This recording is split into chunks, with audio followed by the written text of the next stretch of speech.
வணக்கம். உங்கள் வசந்தசேகர். இன்னைக்கு பெருந்தலைவர் காமராஜை பற்றி தான் பேச போகிறோம். இவர் அன்றைய சென்னை மாகாணம் விருகம்பட்டியில் தாங்க பிறந்திருக்கிறார். அவங்க அப்பா பெயர், தந்தையார் பெயர் குமாரசாமி, தாயார் பெயர் சிவகாமி அம்மாள். இவர் 13 ஜூலை 1903 தாங்க பிறந்திருக்கிறார். இவர் தெரியும், காங்கிரஸில் பெரும் தலைவர் தமிழ்நாட்டில்.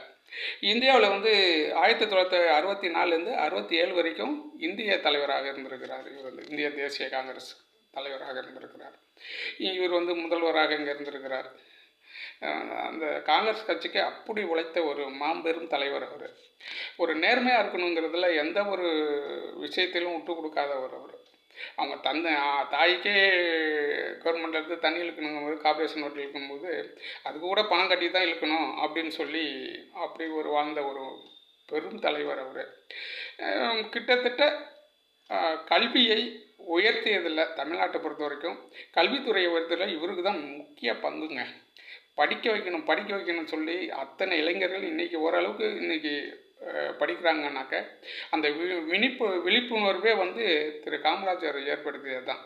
அன்றைக்கெலாம் அந்த சாப்பாட்டுக்கு அவ்வளோ கஷ்டமாக இருக்கிறதுனால மத்திய உணவு திட்டத்தை அவர் தான் கொண்டு வந்தார். அத்தனை அரசாங்க பள்ளியில் அப்படி படித்தாங்க. இன்றைக்கெலாம் பார்த்திங்கன்னா அரசாங்க பள்ளியில் படிக்கிறதுக்கு ஆளே இல்லை. ஏன்னா அந்தளவுக்கு தரம் தாழ்ந்து போச்சு. இப்போ எல்லாமே தனியார் பள்ளி, ஏழைகள் கூட தனியார் பள்ளி தான் போகிறாங்க.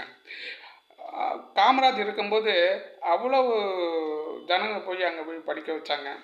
அந்த அளவுக்கு இந்த ட்ரெஸ்ஸு, அந்த இலவச சீருடை, அதெல்லாம் அந்த காலத்தில் அவர் பண்ணி கொடுத்தாருங்க. அப்படி ஒரு வாழ்ந்த மனிதர்.